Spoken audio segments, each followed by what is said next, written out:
저는 오늘 이 시간에 여러분과 함께 기다리는 것, 이 시간 제목으로 말씀을 나누고자 합니다.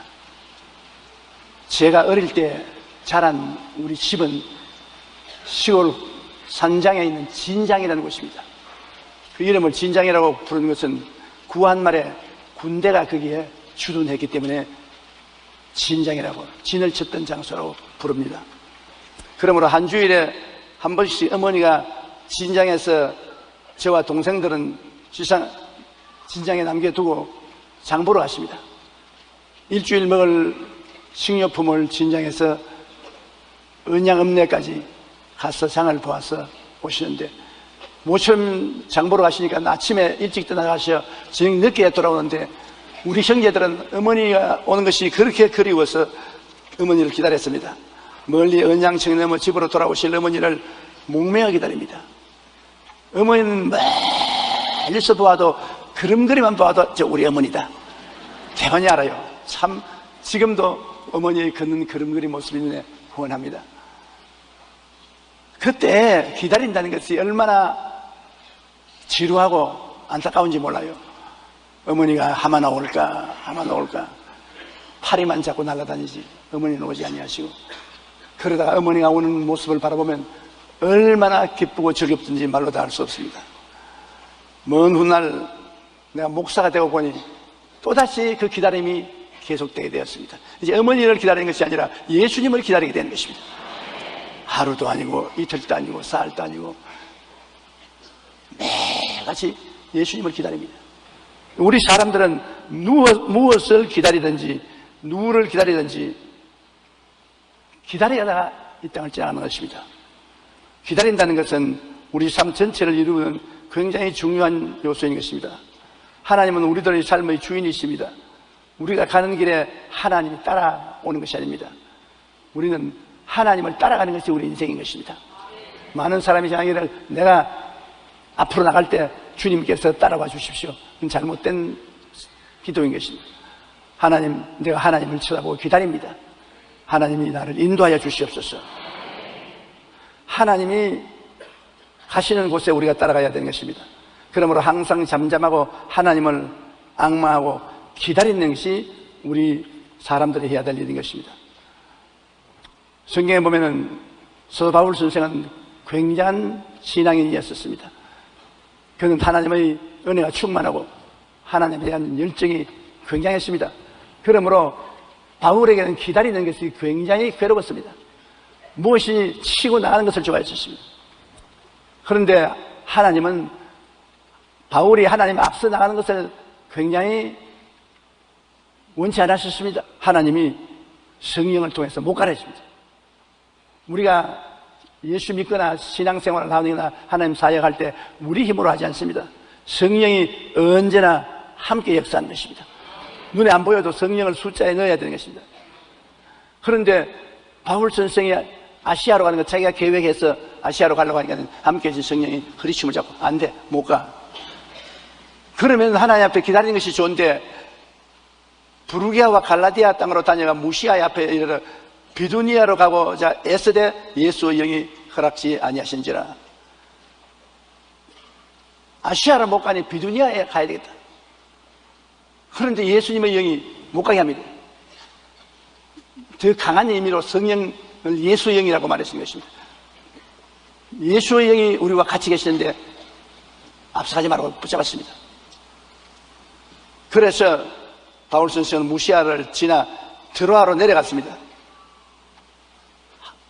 올라갈 사람이 내려간다는 것은 힘들거든요. 인생 오르막길로 가는 것이 아니라 인생 내리막길로 가듯이 하나님을 순종하지 않고 하나님 앞에 자꾸 가려니까 하나님이 붙잡았지 않습니까? 성령이 못 가게 붙잡고 예수의 영이 가지 못하도록 붙잡으니까 결국에는 올 때 갈 데 없으니 밤에는 기다리며 기도할 수밖에 없습니다. 이제는 바울이 드로아에 내려가서 하나님께 간절히 기도하니까 마음속에 환상이 떠올랐습니다. 마게도니아 사람 하나가 환상 중에 나와서 그에게 청하여 이르되 마게도니아로 와서 우리를 도우라. 비로소 하나님이 마게도니아 사람을 환상을 통해서 그에게 보여주면서 다른 데 가지 말고, 아시아로 가지 말고, 비두니아로 가지 말고 마케도니아 구라파로 와서 말씀을 증거해라. 처음 바울 선생의 전도는 소아시아에 집중되었는데 이제 구라파에 와서 복음을 증거해라. 바울이 그 환상을 봤을 때 같은 일행들이 굉장히 기뻐했습니다. 하나님이 저 사람들에게 복음을 전하라고 마케도니아로 우리를 부르신 줄 우리가 알았던 것입니다. 여기 보십시오. 무슨 일을 할지라도 마음을 비워놓고 하면 안 되는 것입니다. 마음에 하나님의 꿈인 청사진을 가지고 해야 되는 것입니다. 꿈이 없는 민족은 망한다고 그러지 않습니까? 올 때 갈 데가 없으니까. 꿈이 있어야 마음에 집중도 생기고 일할 에너지도 생겨나는 것입니다. 꿈이 없으면 마음을 집중할 수 없습니다. 산만하고 무엇을 할지 모릅니다. 그런데 바울 선생이 꿈이 없이 선교에 나가니까 예수의 영이 맞고 성령이 맞고 못 가게 하고 꿈을 얻을 때까지 들어와서 기다리게 만드는 것입니다. 상당히 조바심이 나고 안타깝지만은 기다려야 됩니다. 그래서 마게도니아의 환상이 나타날 때까지 기다려야 되는 것입니다. 바울 선생은 마게도니아로 가라는 지시를 받고 난 다음에야 마음에 확신을 가질 수 있었습니다. 성령이 우리 가슴 속에 주시는 크고 작은 꿈을 품고 살 때 우리 삶이 흐트러지지 아니하고 우리 삶이 이루어지는 것입니다. 지금 여러분 가슴에 손 얹고 한번 생각해 보십시오. 여러분에게 무슨 꿈이 가슴 속에 있습니까? 무슨 꿈이, 작은 희미한 꿈이라도 내가 장차 가야 될 꿈이 가슴에 있습니까? 없습니까? 없으면 망합니다. 꿈이 없는 백성은 망하려. 꿈이 있으면 내일이 있습니다. 우리가 그를 향해 가니까요. 그러므로 꿈이 우리 마음속에 있다는 것은 굉장히 중요합니다. 시편 40편 1절에 내가 야훼를 기다렸더니 귀를 기울여서 나의 부르짖음을 들으셨도다. 하나님이 우리 마음속에 꿈을 주실 때까지 기다려야 되는 것입니다. 꿈이 없이 시작했다는 인간의 힘으로 어려운 고비에 처해서 무너지고 맙니다. 그러나 마음에 하나님의 꿈을 받아서 꿈을 안고 나가면 동남풍이 불고 서북풍이 불고 지진이 일어나고 천지가 변화해도 두려워하지 않습니다. 왜? 하나님이 함께 계시기 때문인 것입니다. 하박국 2장 1절로 3절에 보면 내가 내 파수하는 곳에 서며 성루에 서리라. 그가 내게 무엇이라 말씀하는지 기다리고 바라보며 나의 질문에 대하여 어떻게 대답하시는지 보리라 하였더니 야훼께서 내게 대답하시어 이르시기를 너는 이 묵시를 기록하여 판에 병맥히 새기되 달려가면서도 읽을 수 있게 하라. 이 묵시는 정한 때가 있나니 그 종말이 속히 이르겠고 결코 거짓되지 아니하리라. 비록 더딜지라도 기다려라. 지시되지 않고 반드시 응하리라. 이스라엘 백성이 나아갈 길을 하나님 앞에 기다리는 것입니다. 하나님이 반드시 지시해 줄 테니까 하나님의 지시를 기다려서 나가지 하나님 제껴놓고 정치인들끼리 모여서 일을 하지 말라는 것입니다. 조병준 씨의 따뜻한 슬픔이라는 책에는 기다려야 할 때라는 제목의 글이 있습니다. 그 글에는 작가는 기다림이란 형벌의 시간이며 동시에 축복의 시간이라고 표현하고 있는 것입니다. 기다리는 것이 형벌이다. 그러나 또한 축복이다. 맞습니다. 기다린다는 것이 그 당시에는 얼마나 목마르고 애가 타는지 모릅니다. 그러나 답답하고 힘이 드는 기다림의 형벌은 결국 꿈이 성취되는 축복으로 우리에게 다가오는 것입니다. 그러므로 우리는 환상이나 꿈을 받기 위하여 하나님을 바라보며 기다려야 하는 것입니다. 저도 어떤 일을 소원하고 하나님께 뜻을 묻고 기다렸는데 한 주일이 지나고 한 달이 지나도 아무 대답이 없었습니다. 굉장히 마음에 답답하고 하나님이 나를 떠나셨는가 버리셨는가 그런 생각이 납니다. 그러나 나중에 하나님의 뜻이 마음에 알려질 때 꿈이나 환상이나 음성이나 이웃 사람들을 통해서 알려질 때 얼마나 큰 축복이 되는지 모릅니다. 그러므로 꿈은 괴로움과 즐거움을 동시에 우리에게 가져오는 것입니다. 10억짜리 집에 사는 사람이 1억짜리 집에 사는 사람보다 더 행복할까요? 대학 교수가 유치원 교사보다 성공한 사람입니까? 커다란 외제 자동차를 타는 사람은 띠꼬를 타는 사람보다 성공한 인생이라고 말할 수 있습니까? 성공과 행복의 기준은 단순히 외형에 있지 않습니다. 진정으로 성공한 사람이란 하나님이 원하시는 것을 이룬 사람이겠습니다. 하나님이 원하시는 삶을 사는 것이 성공한 삶입니다. 아무리 거창스러운 일을 해도 하나님이 원치 않은 삶은 먼지와 티끌 같습니다. 강철 왕 카네기는 이런 말을 했습니다. 나는 방직 공장에서 일할 때 꿈이 있었습니다. 그 꿈은 방직 공장 최고의 직공이 되는 것이었습니다. 그러나 방직 공장을 그만두고 내가 우체부로 취직을 했을 때 나는 최고의 우체부가 되었다는 꿈이 있었습니다. 어느 날 나는 강철에 손을 대기 시작했습니다. 그리고 내 꿈은 강철 왕이 되는 것이었습니다. 그리고 나는 그 꿈을 이루어 정말로 강철 왕이 되고 말았습니다. 우리는 기도하고 기다리며 성령께서 우리 마음에 주시는 크고 작은 꿈을 품고 살아가야 합니다. 그러할 때 그 꿈이 언젠가 반드시 이루어지고 삶의 진정한 성공과 행복을 얻게 되는 것입니다. 또 꿈을 얻을 뿐 아니라 우리 삶을 정비하기 위하여 기다려야 되는 것입니다. 일본 도요타 자동차가 큰 어려움에 봉착해 있습니다. 차에 부실한 것이 있어서 리콜을 해서 미국이나 구라파 온 세계 자동차 공장으로도 리콜을 당하고 있습니다. 자동차에 대한 신뢰가 떨어지고 주식값이 떨어지고 절단입니다.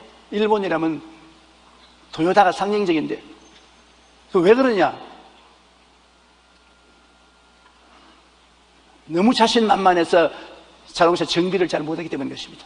그러므로 오늘날 도요타가 멈칫하는데 그 멈칫하는 이유는 회개함으로 자기를 깨끗하게 하기 위한 것입니다. 무엇이 잘못됐으면 우리는 당장 서서 리콜을 해서 회개하고 정비해서 새로 출발하면 되는 것입니다. 우리 기독교 신앙에는 회개라는 것이 절대적으로 필요한 것입니다. 매일같이 회개해야 되는 것입니다. 왜냐하면 매일같이 우리가 손발을 씻어야 되는 것처럼 매일같이 회개해야 되는 것입니다. 매일같이 더러워지는 것입니다. 100% 온전한 사람은 아무도 없습니다. 잠언서 28장 13절에 자기의 죄를 숨기는 자는 신통하지 못하나 죄를 잡아가고 버리는 자는 불쌍히 여김을 얻으리라.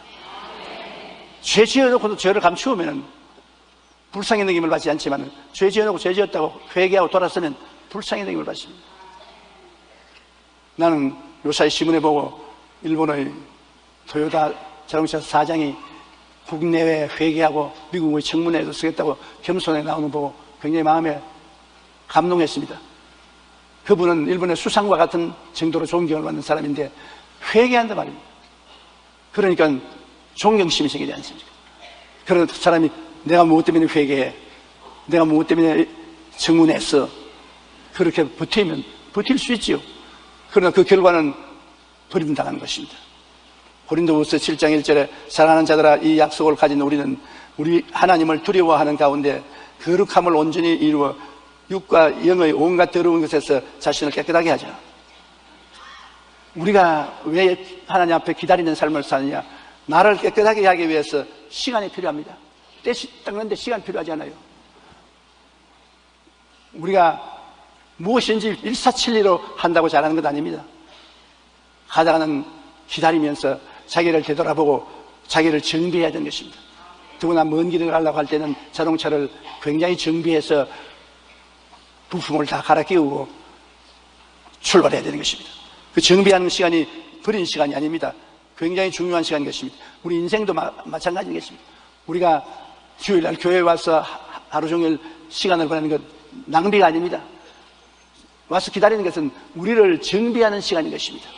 우리가 잘못되어 가는 것을 회개하고 씻어내는 준비하는 시간이 바로 교회에 와서 예배드리는 시간입니다.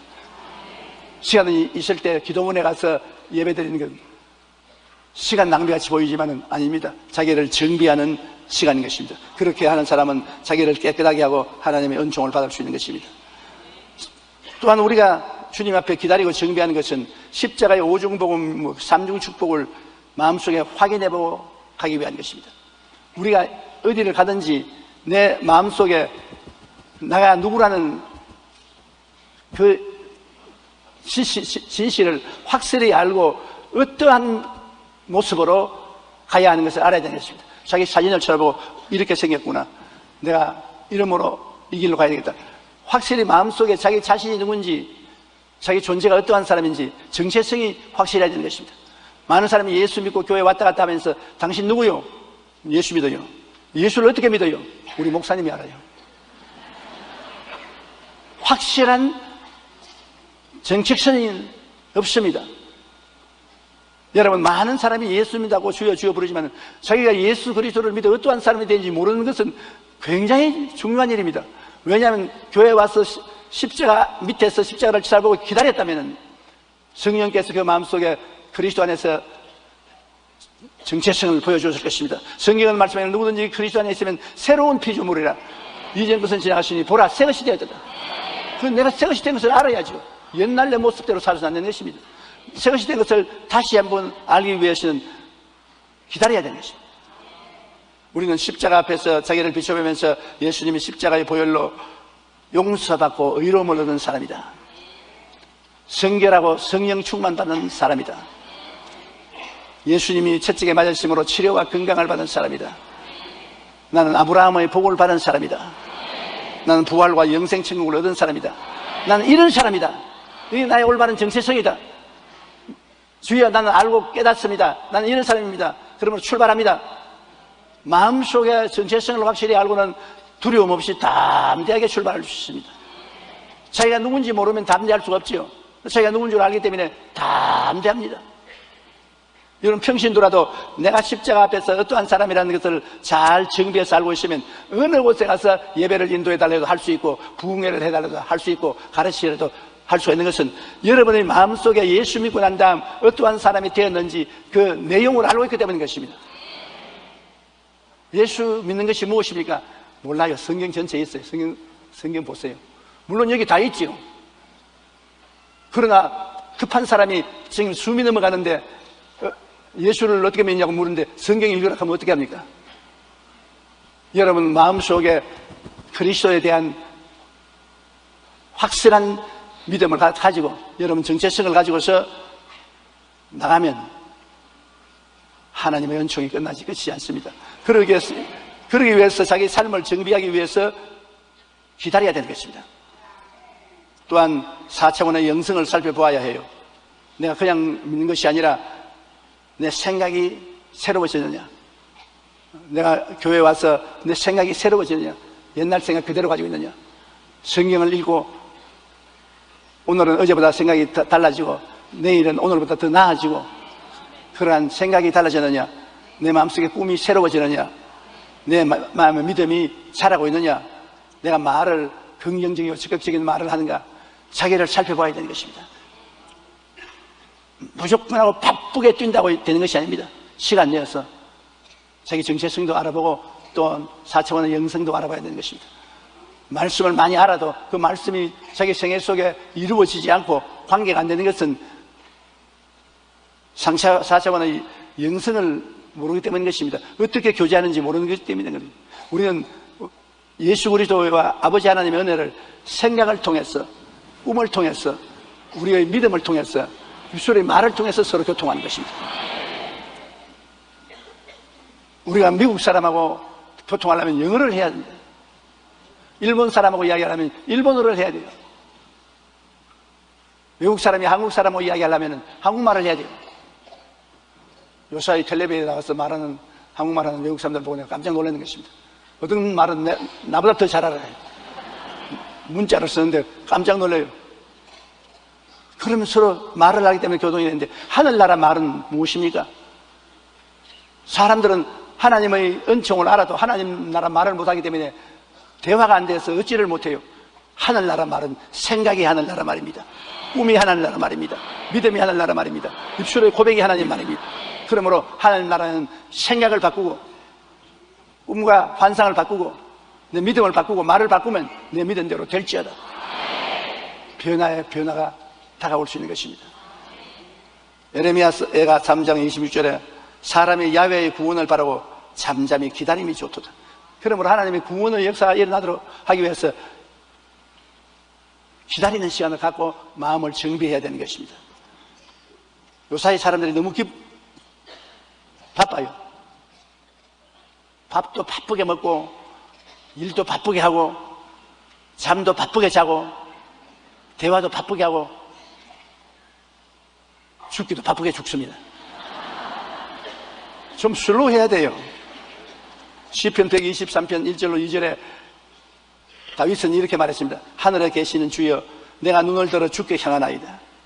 상전의 손을 바라보는 종들의 눈같이, 여주인의 손을 바라보는 여종의 눈같이 우리의 눈이 야훼 우리 하나님을 바라보며 우리에게 은혜 베풀기를 주시기를 기다리나이다. 상전의 손을 바라보는 같이, 여주인의 손을 바라보는 같이 우리가 하나님을 기다리면 하나님이 우리에게 은혜와 능력을 주시는 것입니다. 조금 기도하고 난 다음, 아이고 너무 급한데 하나님이 안 돌봐주시니까 내가 하나님 앞서 해야지, 그러다가 버림당하는 것입니다. 하나님이 주시는 능력을 받아서 일을 해야지요. 다윗은 시편 40편 1절에 내가 야훼를 기다리고 기다렸더니 귀를 기울이서 나의 부르짖음을 들으시더라고 고백했습니다. 이처럼 영적으로 성숙한 신앙인은 하나님을 기다리고 또 기다린다. 조금 기다렸다고 기다린 거 아닙니다. 기다리고 또 기다린다. 게리 토마스는 초대교회에서는 인내와 기다림이 그리스도의 제자라는 증명이었다고 했습니다. 하나님 부르심을 받았다는 것은 기다리라고 명령받은 것과 같은 의미였다고 생각했습니다. 그러므로 초대교회는 하나님의 종, 하나님을 기다리는 사람, 그가 이 고리였던 것입니다.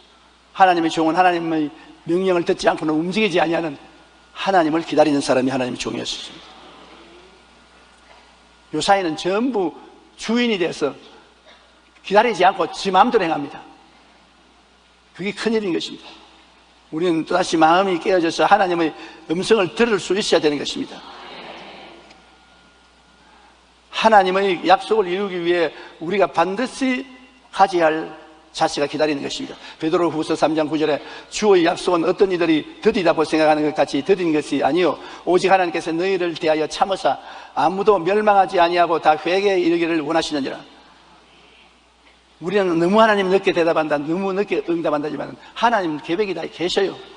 우리는 잠잠히 기다리며 생각과 꿈과 믿음과 말의 4차원의 영성으로 우리의 삶을 정비하고 하나님이 언제 찾아오실지라도 그것을 모시들 준비가 되어야 되는 것입니다. 그 다음 또 하나님을 기다린다는 것은 하나님의 절대 주권에 순복하기 위해서 기다리는 것입니다. 계급이 낮은 사람이 계급 높은 사람을 기다리는 것입니다. 계급이 낮은 사람이 계급 높은 사람보다 앞서서 나가고 마음대로 행하면 계급장이 떨어지는 것입니다. 하나님과 동등 혹은 앞서가려는 사람들이 많습니다. 그건 기다리지 않고 나가는 사람들인 것입니다. 하나님의 분위를 무시한 것입니다. 바벨탑의 사람들은 바로 그런 사람입니다. 노아의 홍수 이후에 살아남은 사람들이 우리가 탑을 쌓아 하늘 꼭대기에 닿게 하고 하나님과 동등하게 탑을 세우고 흩어짐을 면하자. 하나님이 지상에 흩어져서 하더라도 우리 그것을 면하자고 말하신 것입니다. 그래서 하나님이 그들을 괘씸히 여기서 내려와 보시고 언어를 혼잡게 하며 그들은 바벨탑을 짓다가 못 짓고 말하는 것입니다. 기다리지 않았었어요.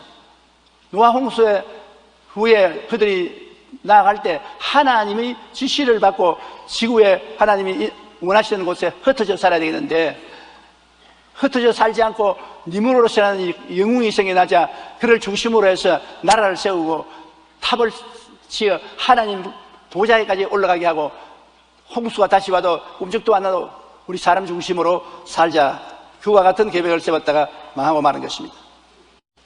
성경에 우시아 왕도 왕하 중에 우시아 왕은 대단한 왕입니다.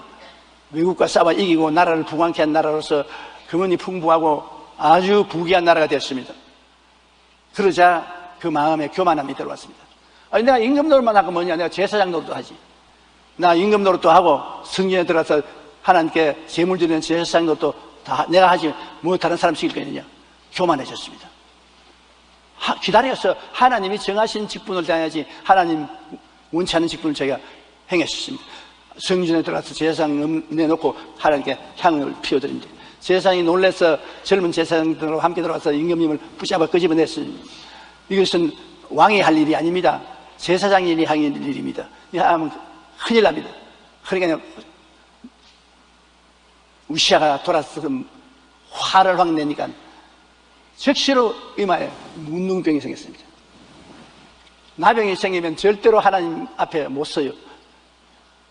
그 길로 그는 성령에서 나와서 평생 나병 환자로서 별궁에 살고 비참하게 죽은 것입니다. 하나님은 교만한 자를 미워하고 물리치는 것입니다.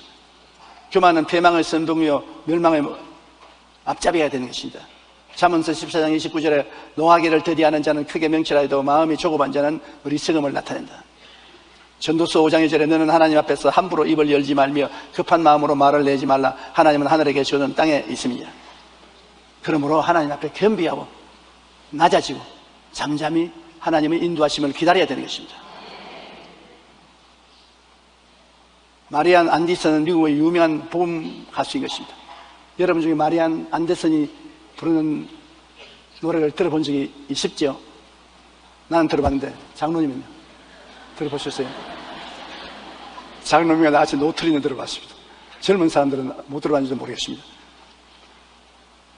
그녀가 찬양을 하면 상처받은 영혼들이 위로를 받고 많은 불신자들이 회개하여 하나님께로 돌아오는 놀라운 역사가 일어나곤 합니다. 그녀가 오늘날 이처럼 은혜로운 복음 가수가 되기 전에는 작은 일화가 있습니다. 마리안이 고등학교에 다닐 때 그녀의 노래 실력이 뛰어나죠. 몇 년 동안 개인 교수를 받은 후 뉴욕에 있는 홀에서 독창회를 했는데 독창회가 대단히 비극적인 평가를 받고 그는 완전히 파탄에 이르렀습니다. 시리에 찬 마리안이 집에 들어오니까 그 어머니가 이렇게 위로했습니다. 얘야, 은혜가 위대함보다 먼저 있어야 된다. 네가 음악가로서 위대한 사람이 되기 전에 하나님 은혜부터 먼저 받아야 된다. 그 어머니는 무식하지만 올바르게 판단했습니다. 주를 믿는 사람은 무엇보다도 성령 충만부터 먼저 받아야 돼요. 사업을 성공하려고 하든지 체육에 성공하려고 하든지 정치에 성공하려고 하든지 그 무엇 전에 하나님 앞에 성령의 충만한 은혜부터 받으면 하나님이 함께 해주신다는 것입니다. 은혜가 없으면 자기 힘으로 살아야 되니까 안 되죠. 은혜가 있으면 하나님의 힘으로 되는 것이죠. 이 어머니 말 한마디에 그는 변화되었었어요. 그 후에 그녀는 정말 열심히 기도해서 하나님의 성령의 충만함을 받고 하나님의 성령의 충만한 가운데서 노래를 부르니까 일량의 미국과 세계를 감동시키는 가수가 된 것입니다. 우리는 늘 하나님의 은혜를 잊지 말고 하나님 절대 주권에 순복하기 위하여 잠잠히 기다릴 줄 알아야 하는 것입니다. 내 생각과 내 힘으로 믿고 나아가기 전에 먼저 하나님의 뜻을 기다려야 합니다. 우리가 잠잠히 기다릴 때 하나님께서는 절대 주권적인 뜻을 깨우쳐 주시는 것입니다. 그러면 우리가 그의 뜻을 순종하면 됩니다. 우리가 하나님의 절대 주권에 순종할 때 하나님께서는 우리의 삶을 영혼이 잘됨 같이 범사에 잘되며 강건하고 생명을 얻되 풍성에 얻는 길로 이끌어 가시는 것입니다. 우리의 삶을 복되게 만들어주는 근본의 능력은 하나님께 있는 것입니다. 그러므로 우리가 하나님이 우리를 이끌어 갈 때까지 잠잠하게 기다려야 되는 것입니다. 성급하게 나타서는 안 되는 것입니다. 미국의 유명한 부흥사였던 무디 목사님은 어느 날 교인 중에 한 사람이 양조장을 크게 지었어요. 술 만드는 큰 공장을 지어서 그것을 하나님께 헌당하겠다고 많은 주변의 목사들을 부르고 장로들 또 지위에 있는 사람을 불러서 낙성식을 했습니다. 그 마지막 축도 시간에 D.L. 무디 목사 자기 교회 본교회 목사에게 축도를 해달라고 부탁했습니다. 그런데 목사들마다 양조장에 와서 축복을 했습니다. 훌륭한 양조장을 경영해서 돈을 많이 벌으라고. 그래 이제 무디 목사가 축도할 차례가 왔는데 무디 목사가 기도를 하기를 하나님 이 양조장이 오늘 예배를 드리고 내일부터 문을 열게 됩니다. 그러나 이 양조장 문이 열리지 않게 하여 주옵소서. 기가 막히죠. 이 문을 열면 엄청난 술이 생산되어 수많은 청소년들이 술을 마시고 타락하게 될 것입니다. 또 수많은 어른들도 술을 마시고 취하여 제정신이 아닐 것입니다. 그러니 하나님 오늘 밤 이 주조장 주인의 마음을 감동시켜 주셔서 내일 아침 이 양조장이 문을 열지 않게 하여 주십시오. 주님의 이름으로 기도합니다. 무디 목사님이 이런 축도를 하자 사람들은 예배 후 축하 파티를 하려다가 모두 당황하여 뿔뿔이 헤어져 버리고 마는 것입니다. 잔치에 찬물을 끼얹어 버렸었어요. 사람들마다 고개를 숙여 에이 괜히 왔다. 그러고 떠났습니다. 그날 밤 양조장 주인은 밤에 고민하느라 찬잠도 못 잤습니다. 그는 새벽에 조용히 기도하며 하나님 뜻이 무엇인지 알기 위해서 기다렸습니다. 양조장을 지기 전에 기다리지 않고 지어놓고 이제 기다렸습니다. 근데 하나님께서 잘했다, 양조장이 열악하겠습니까? 그때 하나님의 감동이 그에게 물결치어 싣다가 옵니다. 그는 양조장 문을 열지 말라, 양조장을 하지 마라, 그런 하나님의 말씀이 마음속에 들어왔습니다. 그래서 그는 그 이튿날 그 건물을 무디 목사님에게 바쳤습니다. 교회에서 사용하십시오.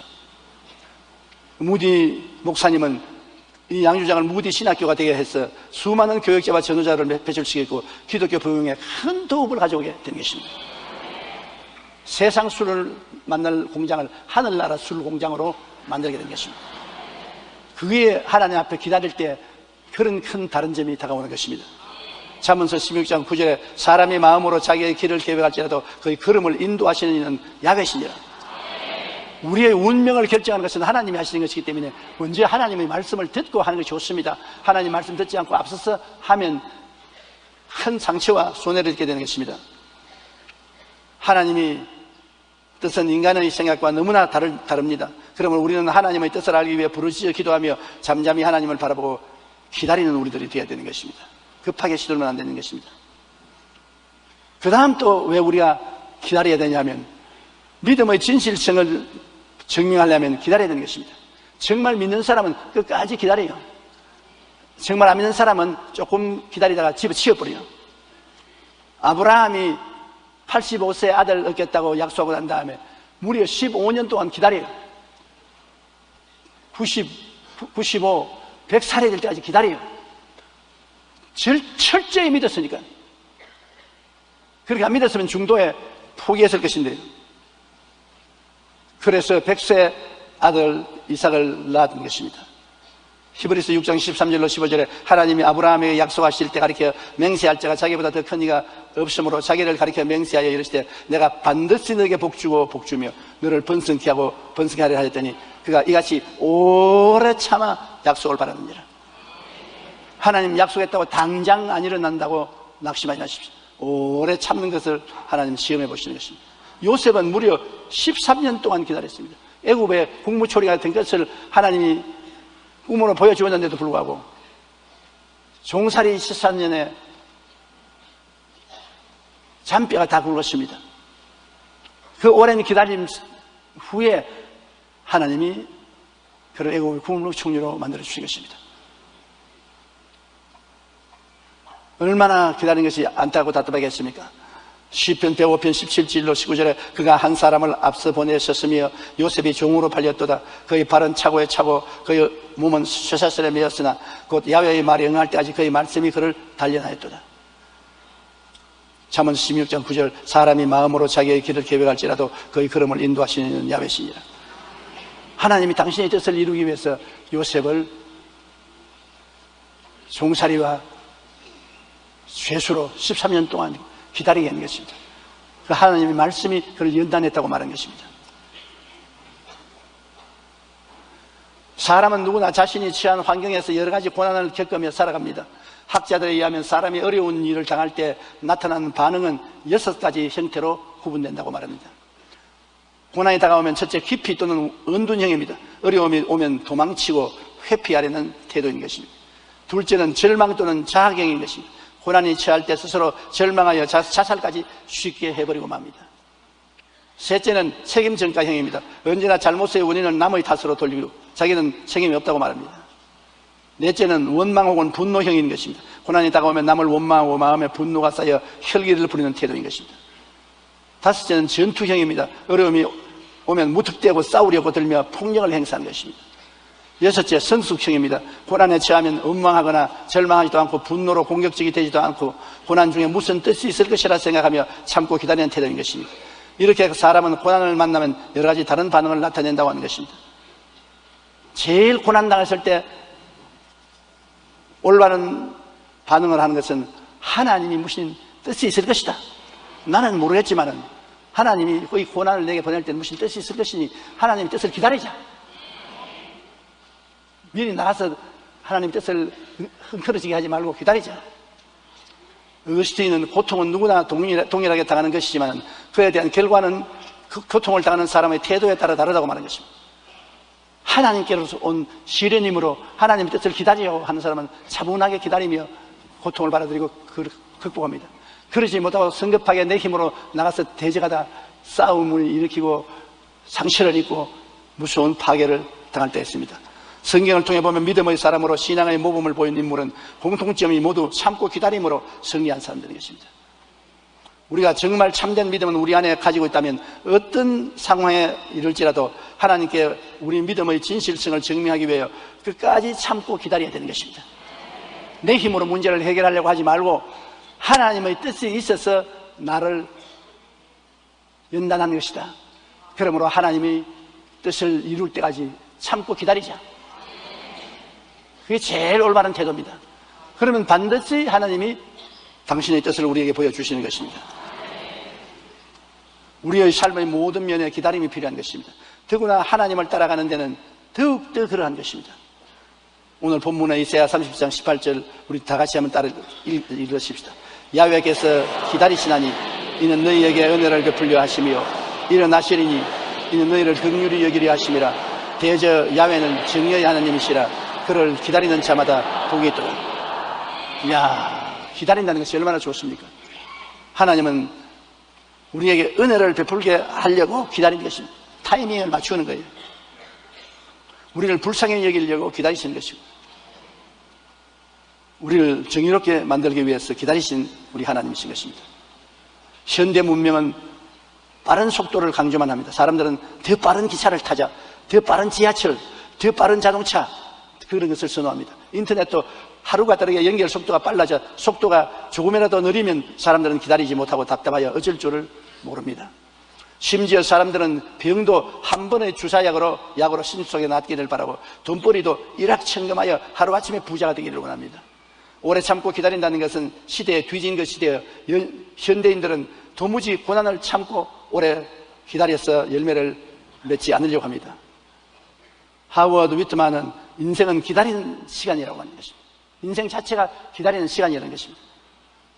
어린이들은 자전거를 탈 수 있을 때를 기다리고 청소년들은 자신이 자동차를 몰 수 있는 면허를 얻을 때까지 기다리고 의학도는 의사로서 면허 받을 때를 기다리고 젊은 부부는 자기들이 새 집을 살 때를 기다리고 이와 같은 기다림의 예술을 행해야 하는 것입니다. 단번에 안 됩니다. 우리의 삶의 모든 면에는 반드시 기다림이 필요한 것입니다. 인생도 기다리는 기간이요 신앙생활도 기도하며 기다리는 생활입니다. 더구나 우리가 하나님의 뜻을 알고 따르는 데는 더욱 기다림이 필요합니다. 예수님은 끝까지 견디는 자는 구원을 얻으리라고 말씀하시는 것입니다. 그러므로 여러분께서 신앙생활하면서 여러분 마음에 맞지 않는 괴로운 일을 당할 때라도 낙심하지 마십시오. 하나님이 기다리는가 안 기다리는가 그걸 알아보려고 하시는 것입니다. 왜냐하면 하나님은 예수님 보혈을 주고 여러분을 사셨습니다. 하나님 앞에 귀하고 귀한 존재인 것입니다. 여러분이 당하는 여러 시험과 환난은 하나님이 아시고 여러분이 당하는 것입니다. 그러므로 하나님이 나를 아시기므로 하나님 뜻이 이루어지시옵소서 기다리는 것이 좋습니다. 우리 기도드리겠습니다. 하늘에 계신 우리 아버지요, 우리가 이 땅에 살면서 여러 가지 고난을 당할 때 낙심할 때가 많습니다. 아무도 몰라주고 나 혼자 이래같이 망한 줄로 탄식할 때도 많습니다. 그러나 고난을 통해서 하나님은 우리에게 여러 가지 일을 알아보시는 것이옵니다. 우리를 기다리게 만드심으로 우리를 장성하게 하시고 하나님을 공경하는 겸손한 사람이 되게 하시고 또 하나님 주신 꿈을 마음속에 받아들이게 하시고 또 하나님의 절대 주권에 복종하게 하시고 여러 가지 변화를 갖다 주는 것입니다. 그러므로 우리는 신앙생활에 기다림이 절대로 필요합니다. 조급하게 느끼지 말고 기다릴 줄 아는 우리들이 되게 도와주시옵소서. 예수님 이름으로 기도